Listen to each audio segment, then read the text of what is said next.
Hello കുട്ടികളെ, ഇന്ന് നമുക്കൊരു പുതിയ കഥ കേട്ടാലോ?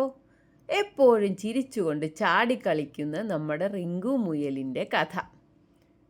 അത് കണ്ടോ? അവിടെ ഒരു പച്ച നിറത്തിലുള്ള മരങ്ങൾ നിൽക്കുന്നത് കണ്ടോ? ചുവപ്പ്, മഞ്ഞ, നീല, പിങ്ക് നിറമുള്ള പൂക്കളും ഒക്കെ ആയിട്ട് മരങ്ങൾ അങ്ങനെ വിരിഞ്ഞു നിൽക്കുന്നു. ചെറിയ പൂമ്പാറ്റകൾ സന്തോഷത്തോടെ ആകാശത്ത് പറക്കുന്നു. ഈ മനോഹരമായ കാട്ടിൽ റിങ്കു എന്നൊരു വെള്ള മുയൽ താമസിക്കുന്നുണ്ടായിരുന്നു. റിങ്കുവിന് കളിക്കാനേറെ ഇഷ്ടമായിരുന്നു. അത് മാത്രമല്ല, നിറങ്ങളോട് ഭയങ്കര ഇഷ്ടമായിരുന്നു. എപ്പോഴും ചാടി കളിച്ചുകൊണ്ട് കൂട്ടുകാരെ ചിരിപ്പിച്ചുകൊണ്ടിരുന്ന ഊർജ്ജസ്വലനായ ഒരു മുയൽക്കുട്ടിയായിരുന്നു റിങ്കു. അതിമനോഹരമായ ഒരു മായക്കാട്ടിലാണ് റിങ്കു താമസിച്ചിരുന്നത്. ഇവിടെ പച്ച പുല്ലുകൾ കാറ്റിൽ ഇങ്ങനെ പതുക്കെ ഇളകുന്നു. പച്ച നിറമുള്ള വലിയ മരങ്ങളിലൂടെ സൂര്യപ്രകാശം താഴേക്ക് വീഴുന്നു. ഈ കാടിനു നടുവിൽ റിങ്കു ഒരു ചെറിയ വെള്ളമുയലാണ് നിശബ്ദമായി നിലത്തിരിക്കുകയാണ്. അവൻ അല്പം ദുഃഖത്തിലാണ്. റിങ്കുവിൻ്റെ വലിയ കണ്ണുകളിൽ നിന്ന് കണ്ണുനീരിങ്ങനെ ഒഴുകുന്നു. അവൻ തൻ്റെ ചെവി താഴേക്ക് വീഴ്ത്തിയിരിക്കുകയാണ്. എന്നുള്ള വിഷമിച്ചിരിക്കുമ്പോൾ അങ്ങനെയാണേ.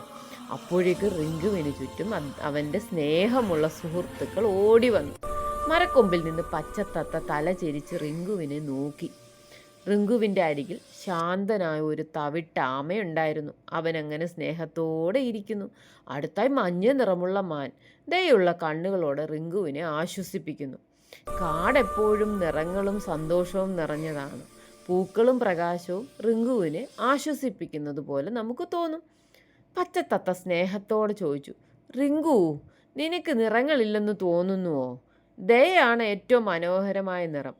സ്നേഹമുള്ള ഹൃദയമുള്ളവരാണ് ഏറ്റവും സുന്ദരന്മാർ. ആമ ശാന്തമായി പറഞ്ഞു, റിങ്കു കുഞ്ഞെ, മറ്റുള്ളവരെ സഹായിക്കുവാൻ എപ്പോഴും നല്ലവനും ശക്തനുമാണ്.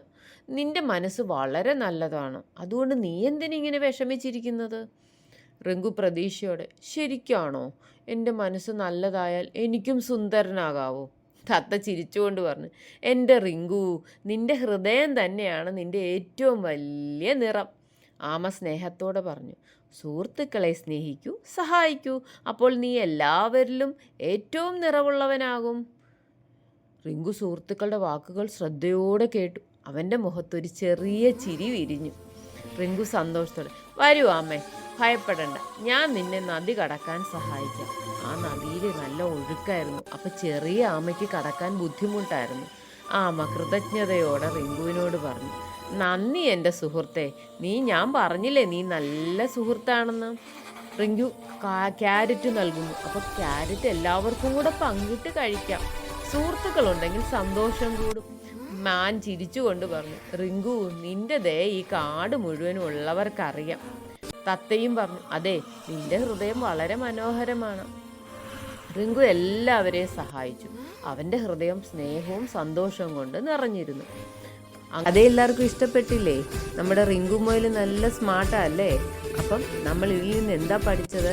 നാം ആരെയും സഹായിച്ചില്ലേലും കുഴപ്പമില്ല, പക്ഷെ അറിഞ്ഞുകൊണ്ട് നാം ആരെയും ഉപദ്രവിക്കരുത്. അപ്പം ഇതുപോലെ നിങ്ങളും അങ്ങനെ തന്നെ ആയിരിക്കണം കേട്ടോ. അപ്പം അടുത്ത കഥയുമായി കണ്ടുമുട്ടുന്നത് വരെ ബൈ ബൈ.